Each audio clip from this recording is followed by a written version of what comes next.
రేవంత్ రెడ్డి వ్యాఖ్యను ఎట్లా చూస్తారు అంటే డబ్బులు లేవు అప్పు పుట్టట్లేదు ఏదైతే ఢిల్లీకి వెళ్తే దొంగల్లా చూస్తా ఉన్నారు అప్పు పుట్టట్లేదు అని చెప్పేసి అటు ఉద్యోగ సంఘాలకు చెప్పిండు ఆర్టిస్ట్ సంఘాలు కూడా చెప్పిన పరిస్థితి నిజంగా డబ్బు పుట్టట్లేదు అని అనుకోవచ్చు అన్న దీనికి సంబంధించిన మాటను ఎట్లా చూస్తారు ఇప్పుడు చాలా మంది అయినా మంత్రిమండలిలో కాంట్రాక్టర్లు ఉన్నారు అంటే వాడు ఉసుక దొంగతనం చేసి ఉంటాడు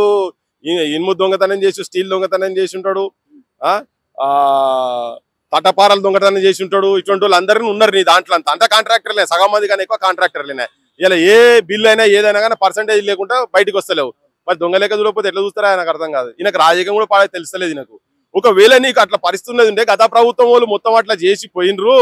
అది మా మీద కూడా ప్రభావం పడేది ఉన్నది దాన్ని మేము కాకుండా చేస్తామని చెప్పి మాట్లాడలేరు మాట్లాడితే కానీ ఆయన గా మాత్రం కూడా సోయి లేకుండా మమ్మల్ని చూస్తారు మరి మీరు అంతకంతే కదా మీరు పర్సెంటేజ్ తీసుకుంటలేరా ఇవాళ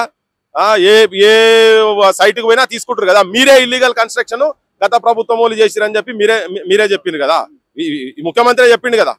కానీ నువ్వు వచ్చినాక కూడా నువ్వు కూడా అదే కంటిన్యూ చేస్తున్నావు కదా ఇలా 56 షేర్లలో పెద్ద పెద్ద స్ట్రక్చర్లు కట్టిరని చెప్పి ఉప ముఖ్యమంత్రి వాళ్ళు కూర్చొని చెప్పారు నువ్వు కూడా చాలా మీటింగ్లో చెప్పినావు మరి ఒకటన్నా కూలగొట్టిరా నీ హైడ్రాక్ వెళ్ళి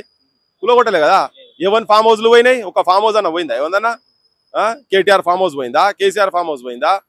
హరీష్ ఫామ్ హౌస్ పోయిందా కవిత ఫామ్ హౌస్ పోయిందా నీ పొంగులేరు శ్రీనివాసరెడ్డిది పోయిందా వివేక్ వెంకటస్వామిది పోయిందా ఎవరై పోయినాయి చెప్పు ఒక 4 ఫామ్ హౌస్లు కొట్టినా ఇల్లీగల్ ఉన్నాయని చెప్పు ఆ బఫర్ జోన్లలో కట్టినాయి అని చెప్పి బాగా పెద్ద పెద్ద పొంగనాలు మాట్లాడింది కదా ఇవన్నీ ఏం లేవు బెదిరించి అందరి దగ్గర పైసలు వసూలు చేశారు అంతే తప్ప ఇదేం పెద్ద పెద్ద నిజాయితీవంతులు లెక్క నీతివంతులు లెక్క ఎన్నిసార్లు చెప్తావా నాకు అర్థం కాదు మనం చెప్తే మనది రాష్ట్రం అవ్వల్ స్థానం ఉన్నది ఫస్ట్ నెంబర్ మాదే అని చెప్తివి ఇప్పుడేమో వచ్చి నాదేమో నన్ను దొంగ లెక్క చూస్తున్నారు అంటే నువ్వు చేసే పనిలాగా చేస్తున్నావు మరి ఏం చేస్తారు మరి జనం చూడకపోతే ఏం చేస్తారు ఇప్పుడు మాకు అనక తప్పలేదు మాకు కూడా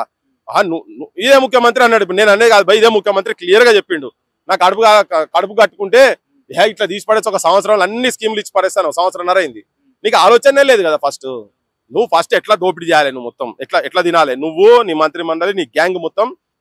గత ప్రభుత్వం చేసిన అవినీతిని మంచిగా కంటిన్యూ చేస్తున్నారు ఇప్పుడు ఈయననే చెప్పిండు ఈ ముఖ్యమంత్రి అన్నాడు నవీన్ మిత్తల్ గురించి జయేష్ రంజన్ల గురించి పేరు తీసి మాట్లాడాడు ఇలా సంవత్సరంన్నర అవుతుంది నువ్వు వాళ్ళనే పెట్టుకున్నావు వాళ్ళు చేసిన దందాలు నువ్వు చేస్తున్నావు ఇప్పుడు ఇద్దరు కలిసి చేస్తున్నారు అంతే వాళ్ళు కూడా చేస్తున్నారు ఇప్పుడు ఆ కుటుంబం ఈయన అంతా కలిసి చేస్తున్నారు రేవంత్ రెడ్డి అండ్ కేసీఆర్ కుటుంబం వాళ్ళు కూడా కలిసి డీలింగ్లు చేస్తున్నారు అన్ని వాళ్ళ లావాదేవీలు అన్ని ఉన్నాయి ఇవి పైన సర్కిల్లో చాలా మంది తెలుసు కిందలో కూడా పోతుంటాయి ఇప్పుడు ఆయనే బొచ్చడు సార్లు అన్నాడు వీళ్ళు ఎందుకు అరెస్ట్ చేస్తలేడు మరి ఇళ్ళను యాక్షన్ ఎందుకు తీసుకుంటలేరు లోపల ములాఖాత్ అయిన వీళ్ళు ప్రతి అంశంలో గ్రూప్ 1 అంశంలోనైతే చాలా క్లియర్ కట్ గా అర్థమైపోయింది దానికి క్లియర్ కట్ గా వాళ్ళు మొత్తం కలిసి ఉన్నారు అని చెప్పడం అందుకే ఇప్పుడు ఇదేనేదో వచ్చి కూర్చొని ఏదో నేను ఏదో చేద్దాం అనుకుంటే ఏదో అయిపోయింది నేను గిట్లా అనుకోలే ఇదంతా ఏం లేదు ఇదంతా ఉట్టి ముచ్చట్నే ఇదంతా చెప్తే వాడు నమ్మేటోడు ఎవరు లేడు ఫస్ట్ నీ ఆలోచన గంజాయి బంద్ చేయి గంజాయి పైసలు కావు కదా గంజాయి బంద్ ఎందుకు బంద్ చేస్తలేవు ఏ ఊర్లో పోదాం పా ఏ ఊర్లో గంజాయి లేదో చూపిస్తాపా ప్రతి ఊర్లలో గంజాయి ఉన్నది కదా ప్రతి ఒక్కరు నడుపుతున్న దందాలు ఉన్నాయి నువ్వు ఎందుకు కంట్రోల్ చేయలేకపోతున్నావు అందరు చెప్తారు ఏ ఊరు పోయినా అన్న మా ఊర్లో గంజాయి దొరుకుతుంది అన్న అని చెప్పాను ఒక గంజాయిని ఎందుకు ఆపుతలేవు అంటే మీకు పర్సెంటేజ్లు వస్తున్నాయా ఢిల్లీ దాకా పోతున్నాయా గంజాయి పర్సెంటేజ్లు ఎందుకు బంద్ చేస్తలేవు గంజాయి మీద ఎందుకు స్ట్రిక్ట్ యాక్షన్ తీసుకుంటలేవు ఏదో అన్నప్పుడు మా సొంటలు మాట్లాడగానే 10-15 జాగాలలో చిన్న రేడ్లు చేసుడు మళ్ళీ బంద్ చేసుడు అంతే ఏం లేదు అరే గంజాయి ఎవరి దగ్గరనే దొరుకుతుందో వాని జీవితం సర్వనాశనం చేసి వదిలిపెడతామని చెప్పని పెట్టి కూసో భీష్మించుకొని ఎందుకు బంద్ చేయలేవు బెల్ట్ షాప్లలో పర్సెంటేజ్లు కావాలి దీంట్లో పర్సెంటేజ్లు కావాలి అనాల్సిన పరిస్థితి వస్తుంది మాకు ఎందుకు బంద్ చేస్తారు సంవత్సరంన్నర పడుతుందా గంజాయి తెలంగాణలో గంజాయి లేకుండా చేసేందుకు మంచి ఆఫీసర్ అని పెట్టి చేస్తే కొట్టుకోపోతారు కానీ శ్రీనివాసరెడ్డిని పాపం ఆయన మొత్తం ఎంక్వైరీలు చేస్తుంటే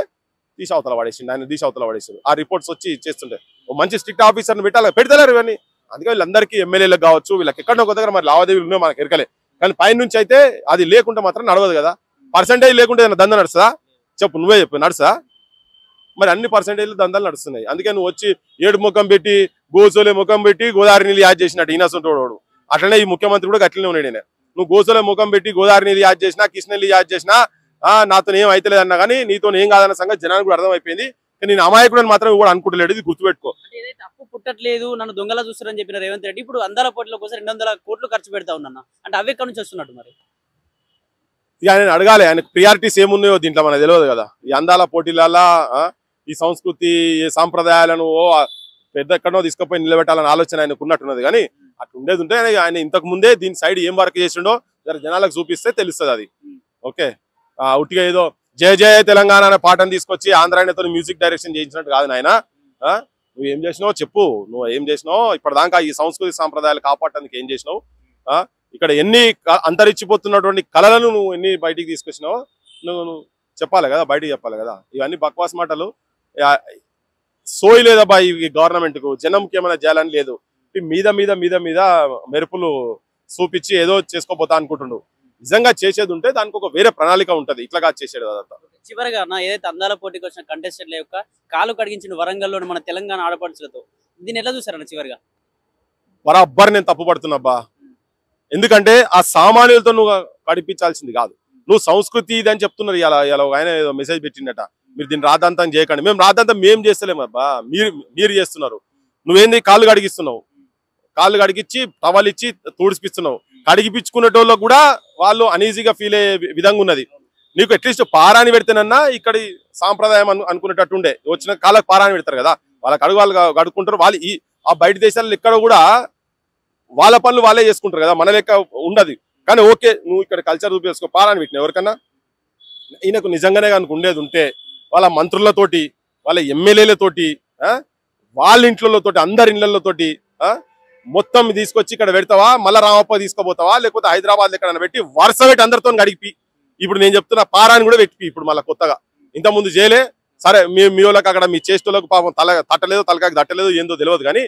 అందరి కాళ్ళు గడిపించి అందరికి పారాని పెట్టిపి. అది నువ్వు నీ సంప్రదాయం అని అప్పుడంటే పసుపు పెట్టిపి, దాని మీద మంచిగా కుంకుమతో ఏం డిజైన్ పెట్టిపిస్తావు అటువంటిది పెట్టిపిస్తే వాళ్ళకు కూడా ఉంటది. ఉట్టి కాళ్ళు కడిగించి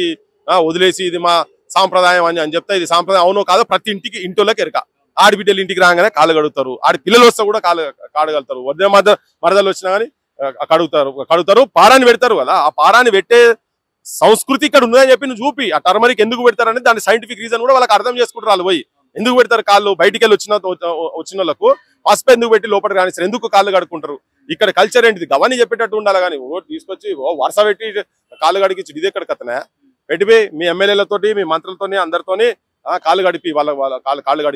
కాళ్ళు గడిపిస్తే అప్పుడు మాకు కూడా మంచిగా అనిపిస్తుంది. అది ఎటువంటి ప్రాంతంలో విరోచితంగా కొట్లాడినటువంటి సమ్మక్క సారకలు పుట్టినటువంటి ప్రాంతంలో రుద్రమదేవులు ఏలినటువంటి రాజ్యంలో అబలయని దేశమును కబలింప తలపడిన పరరాజులకు స్త్రీల పటిశౌర్యమును చూపి రాజ్యతంత్రము నడిపే తెలంగాణ రాణి రుద్రమదేవి రాణి. తెగువ ఉన్నటువంటి ప్రాంతంలో, పోరాటాలకు నిలువైనటువంటి ప్రాంతంలో, అది కూడా ఎవరు అదే నాకు అర్థమైతలేదు. నక్సలైట్ పోరాటాలలో జరిగిన తననే మన మంత్రి ఉన్నది కదా, మన ముఖ్యమంత్రి గారికి బాగా దగ్గర మంత్రి, మరి ఆమె తెలియాలి కదా అట్లీస్ట్ ఇక్కడ ఏంటిది, ఇక్కడ కల్చర్ ఎట్లా ఉంటది, ఏం సంగతి ఏంటిది అని చెప్పని. తెలంగాణ ఆడబిడ్డలు అంటేనే తెలంగాణ బతుకమ్మలు. వాళ్ళని అవమానం చేసేటువంటి పని ఈ ముఖ్యమంత్రి గారికి, రేవంత్ రెడ్డి గారికి దయచేసి చేయకండి. మీకు ఆలోచన లేకపోతే నీకు ఆలోచన ఉన్నోళ్ళనోరన్న పక్కకు పెట్టుకో. నేను ఇప్పుడు ఎవరు కింద చేసినా అది ముఖ్యమంత్రి మీద పోతుంది. ఓకే, నీ రాజ్యంలో ఏం జరిగినా, ఏడ దొంగతనం జరిగినా రాజునే అంటారు ఎవడన్నా కానీ. అందుకనే నువ్వు నీ డైరెక్షన్ ఎట్లున్నదో, నీ దగ్గర పనిచేసేటోళ్ళు ఎట్లున్నారో అది నువ్వు సోయికి తెచ్చుకొని జాగ్రత్తగా మెదిలితే పరువు దక్కుతుంది, లేకపోతే పరుగు పోతుంది. అంతే. Thank you.